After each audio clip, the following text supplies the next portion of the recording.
Yankees. Cardinals. What? I thought we were just listing off MLB teams. Your shirt! What about it? We are about to talk about E3, one Uh-huh. of the biggest video game expos in the world. Of all the things you could wear, you're wearing a New York Yankees shirt. Well, you're not wearing a video game shirt either. I am wearing a black shirt. This is neutral. It's calming. It's also very slimming. It's slimming. Uh-huh. Well, does it bother you that much? Yes. And what would you have me do? Just go put something else on. Well, this is all that was clean. Then wear something dirty. Oh, then I'd be just like you. Well, that's just mean. It really bothers you? Just go change, would you? Aaron, why do you have that? It's slimming. Just put the Yankee shirt back. And I'm proud to be an American, where at least I know I'm free. Hey guys, welcome to RAMblers. This week we are talking about Earl Grey tea. He means E3. And we are super excited to talk about it. It just ended, and of course, there's lots of feels going on with E3 and what came out about it. And we really want to talk about all the feels here. Yeah, and honestly, there's if we really gave a detailed explanation on literally every single thing that showed up between every single day, there wouldn't be enough time. So kind of what we're going to do here is highlight our personal top 5 picks of what we loved from E3. So I'll just go ahead and start us Yeah, off go here. for it. I actually wasn't really certain how I was going to go ahead and begin this, because I want to do like my biggest picks last, but I have a pretty big niche pick in here that probably not a lot of people are going to care about except me. So I'm just going to come out guns blazing with my first one, and that is Super Smash Brothers Ultimate. Honestly, I was actually really impressed that this one got showed off at all, because a lot of companies are doing their own conventions. Blizzard does BlizzCon. That's why I didn't hold out hope for like a Diablo or anything like that. Nintendo kind of sticks to their Treehouse exhibitions and Tokyo Game Show. So I almost couldn't believe Nintendo pulled this one out at E3, but I think they just kind of wanted to get it out there early. And I was blown away completely by it. So if you missed it, or frankly if you didn't, you just want to hear me talk about it, obviously the biggest news about it was it's a Smash Brothers that is including every single character that has shown up in the series, period. All the way from Smash 64 to Smash for Wii U, all the way in between. In a lot of ways, that's not that big of a deal, because a lot of those characters, like I think Pichu, Lucas, Ice Climbers, there are very few people that ever got jacked out from the series and then never brought back. And of the 6 people I can think of, 3 of them got brought back as DLC for Wii U. But it's still a big deal, because you're getting everybody that you enjoyed. And the bigger deal here is that obviously they've had a big competitive and casual crowd. It's kind of split. And they've more tooled towards the casual crowd. They inch toward the competitive crowd, because the developer, Hell Studios, really didn't want to nurture the competitive scene.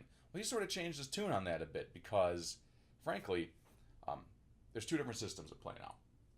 Firstly, the game has been sped up significantly. It's much closer to Smash Bros. Melee in speed and in power, and there are pretty much 2 separate modes. When you play it in multiplayer, the characters are going to do less damage to each other. When you play it in one-on-one, I almost said single player, the characters will hurt each other more, so do more damage, knock further. It's really cool to watch that they've retooled the system, and the reason that's significant to me about the characters is because they've had to go back and retool every character for this new system, make them speedier, make them fall faster, make them a little heavier.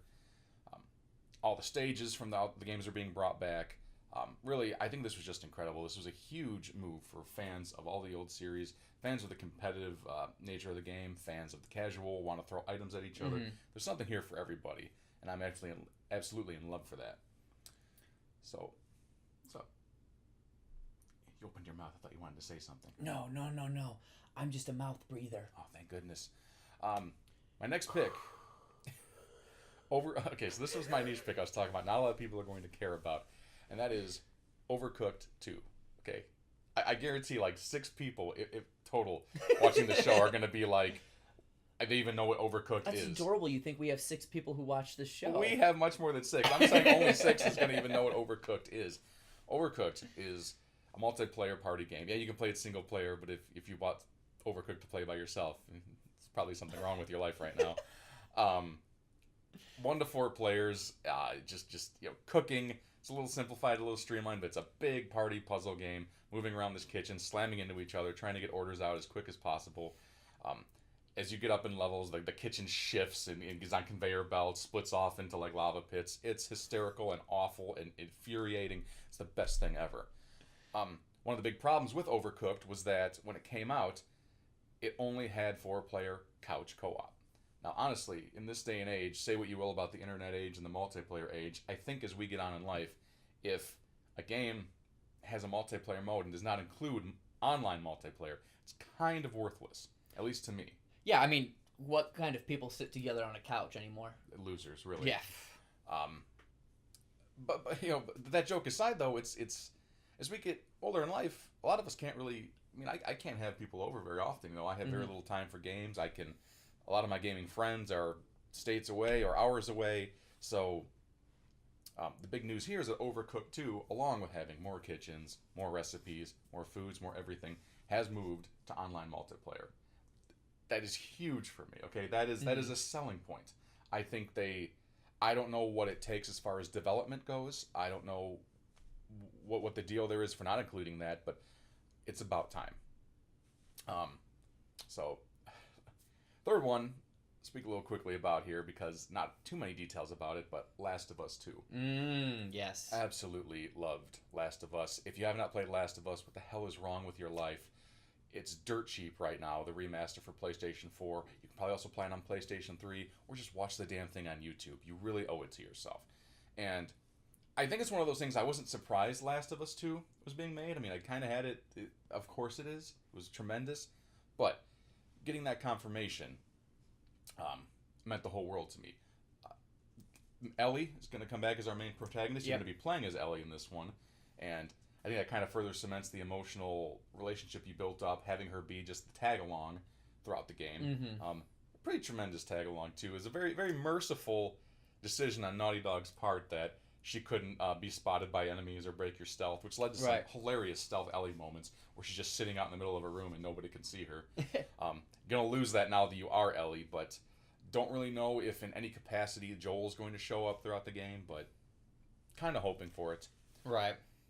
Speaking of, though, of about time sequels that I wanted, this next one is just near and dear to my heart. Okay, let me take it back for some history. Right. Okay, in March, I think it was March, 2002, Resident Evil got a remake for the GameCube. A beautiful remake. It was gorgeous. It was stunning.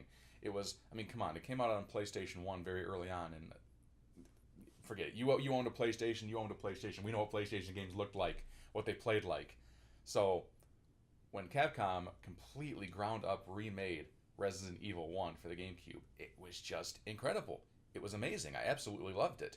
And in my heart as a kid, I'm like, I can't wait for a couple years from now when Resident Evil 2 remake comes out.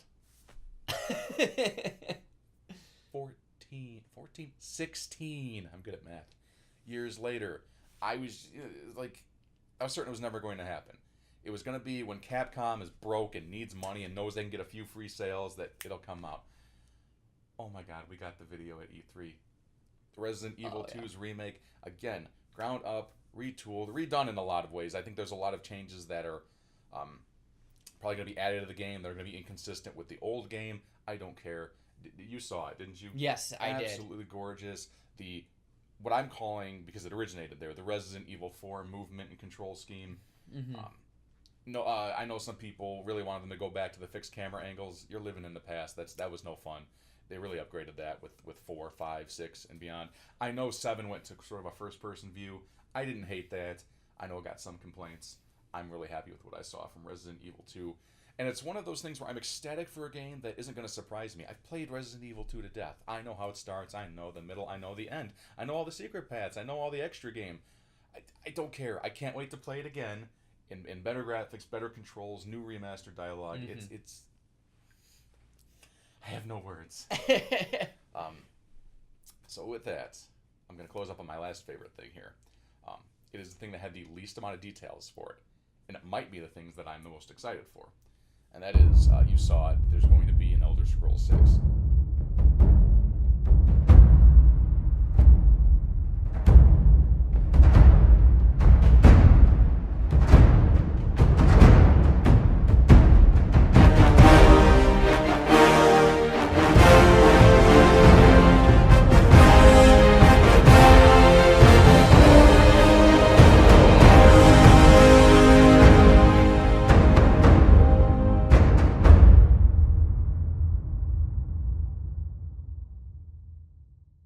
Now again, this falls in the territory of course there's going to be an Elder Scrolls 6. Of course there is. There's no way they weren't going to make it. But Skyrim's approaching.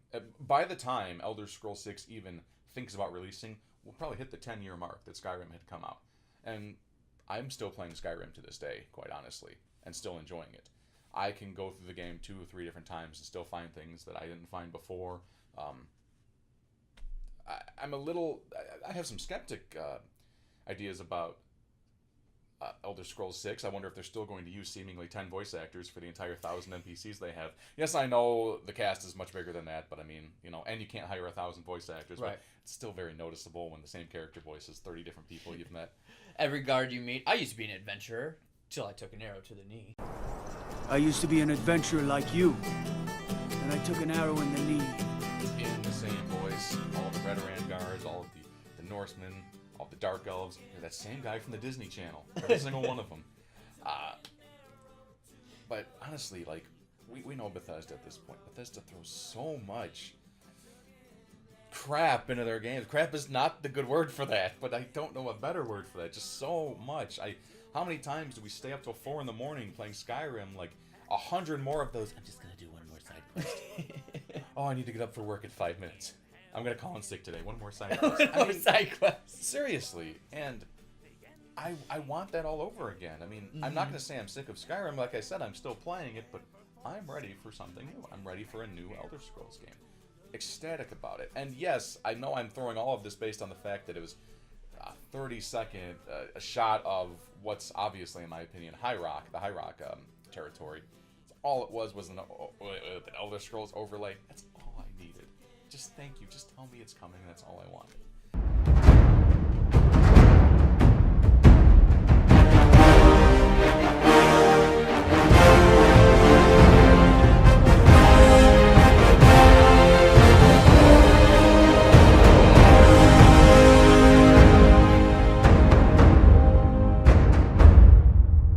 Honestly, when Aaron and I first talked about what we were going to do, he mentioned throw some grievances out there. Now, my thing is, at first, I was like, there wasn't too much I was let down with about E3. Well, unfortunately, you give me enough time to think about it, and I can bitch about anything. So, there actually was quite a few things I was unhappy with. First of all, those of you who are big Nintendo, Pokemon, etc. fanatics, which really is all of us, right? Right. Be real with yourself. You are. You know that Nintendo announced a few weeks back about Pokemon Let's Go, sort of bridging the gap on the Switch between a tried and true Pokemon RPG and the Pokemon Go, throwing mechanics, catching Pokemon, etc. And you also saw that they advertised some, frankly, stupid little Pokeball peripheral that you can pay for the light suggested retail price of $50 US. Now, what I hated was that at E3, Nintendo confirmed that if you buy this little dumb-ass Pokeball, I'm sorry, I hate these things, you get Mew with the game. 151st Pokemon Mew that you could only get with a Game Shark in the original game or attending one of those very rare Nintendo events that, almost nobody actually went to. Locked behind a $50 paywall. Now, they have given no details on how you can get Mew other than this. And really, this is the sort of thing I know a lot of viewers are going to be like, oh, come on, companies do this. Yes, I know they do this. I know pre-order bonuses, paywall bonuses are nothing new. I still don't like them. It's still stupid. Nobody appreciates this. Mm-hmm. It really, in a lot of ways, I kind of think shame on Nintendo for that decision. I get it. I get that it's going to happen, but I'm not happy about it. All right. However, worst of E3, truly goes to EA and that abysmal Star Wars reveal. Did you see it? Of course you didn't. If you blinked, if you went to the bathroom, you missed it. EA comes out for all their announcement and goes, and by the way, we're ready to talk about another Star Wars game. Are you ready? We have the name for it. It's called Star Wars Jedi Fallen Order. In fact, I think it's just Star Wars Fallen Order. And then you get a few people like, ooh. And then some dumb-ass reporter who has to try and milk it is like, does that mean I'll get to hold a lightsaber? Of course it means you get to hold a lightsaber! Working with Lucas on getting the name and kind of the setting for what our Star Wars game is going to be, and we're going to talk about it right now. Oh, you guys got any guesses? I bet you the internet is going wild right now. I hope so. So the Star Wars name is Jedi Fallen Order. Woo! So Star Wars Jedi Fallen Order. Yeah, so it kind of gives you some idea that you'll be playing a Jedi. So does that mean I get to like hold a lightsaber? Yes. I mean, you saw that? What the heck? Okay, Zach needs a moment to chill out. So, well, since he's successfully brought us all down with his bitching, let's get ourselves back on track. Get us back on the up and up. Then I'll destroy you once again with my bitching and moaning. Thank you. You're welcome. Now, in order to keep from bearing the lead, as some would say, let's actually start with the biggest announcement of E3 this year, and that, of course, is Kingdom Hearts 3. This is a game many of us have been waiting for more than a decade for. And it has been hinted at that this may actually wrap up Sora's story. I don't know if I buy that. I mean, who knows? We are wrapping up the story of the 3 characters from some of the little handhelds. Tetsuya Nomura says that the theme of KH3 will actually be resolution. To what end, he's very unspecific, but he says there will be a lot of shocking scenes, and you know what, that may be what I'm most excited about right now, is a game that tugs at my heartstrings. I love a great emotional game. Oh, who doesn't, really? Anyways. Nothing like a good cry. I know. You'll be there with your shoulder, right, for me?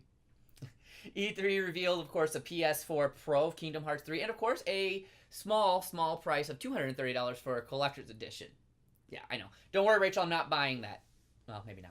Anyways, KH3 also showed us a slew of exciting new worlds, of course, from before E3 to the show itself. Toy Story, Tangled, a return to Pirates of the Caribbean, a trip to the old school Disney-style levels with those a la black and white Game & Watch levels, Monsters, Inc., and of course the one I am least excited for, Frozen. I mean, seriously, Disney, you're forcing more princesses into the game? I'm sorry. I guess I just need to let it go. At least, you know, in this level I could build a snowman. But hey, anyways, I know I'll fall in love with the game. After all, love is an open door. Oh, God, Aaron, stop. I'm sorry. Well, anyways. Sorry about that. I had an outburst. The game right now is slated to release January 29th of 2019. We will, however, see, since this is a pushback. Anyways, that's also just after my birthday, so if someone wants to get me the collector's edition, I'll let them. It's in the mail. Thank you. Next on my list of personal favorites is Spider-Man. Mostly because I love superhero games, and this one looks amazing. I mean, you got the free flow combat, a great story, wonderful voice acting. I mean, this game really, for me, it has all that I want in these sorts of superhero games. At E3, they did a floor demo of the game, finally, and it looks fluid, and I'm not being punny here, amazing. So, yes, you were. Now, some of the game is also actually becoming Marvel canon. Really? It is, yes. It actually, the game ties directly into the comics Spider-Geddon. I mean, the game, literally, the design of Spider-Man is the same as in the comics. Now, I'm honestly not much of a comic guy, but I feel this means the game has a lot more legitimacy than something like, say, Superman 64. What an awful and disappointing game. You picked the worst example in history. I'm not letting my grievances over it fly away. Anyways, Spider-Geddon number 0 comes out September 26th, while the game, of course, releases before that on September 7th.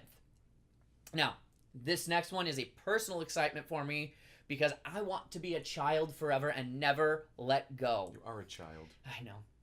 I'm talking about Mega Man 11. it has been 14 years since the last Mega Man game. Another Mega Man game now. The new one looks like everything I could want, though. I mean, it's a run and gun, just like the old style games, and actually the graphics to it are very reminiscent of those old school looking. Now the demo they showed on the floor, it does look like Mega Man was walking through water, but reviewers have actually come out afterwards and said it actually doesn't feel that way, which is exciting for me because I did see the floor demo. I was like, oh god. But the game also introduces 2 new abilities right off the top. The one I'm most excited about is a speed alteration. Basically, you can use it temporarily to slow down time. Makes it a little easier to attack some of those bosses and their weak spots that are crazy and spin all over the place. Right. Now, I'm really hoping that this will actually end up being a triumphant return, and we don't have to wait another 10 years to Mega Man's 40th birthday to hang out with him again.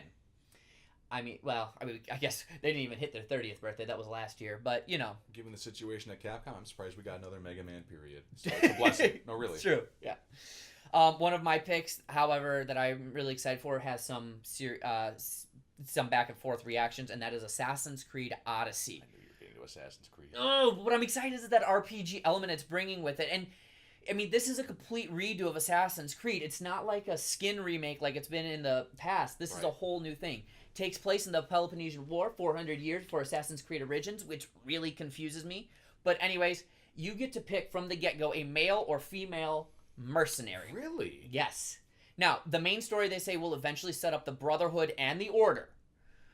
But while that's the main story, everything else, how we interact with the environment, how changes the world for us, and how like characters and NPCs react with us. It also, how you interact with the world, alters your military ecosystem that exists. Now, because it does want to remain historical, Sparta will win in the end, but that's besides the point. You just ruined the game. I know. Spoiler alert. Assassin's Creed Odyssey is going to release October 5th.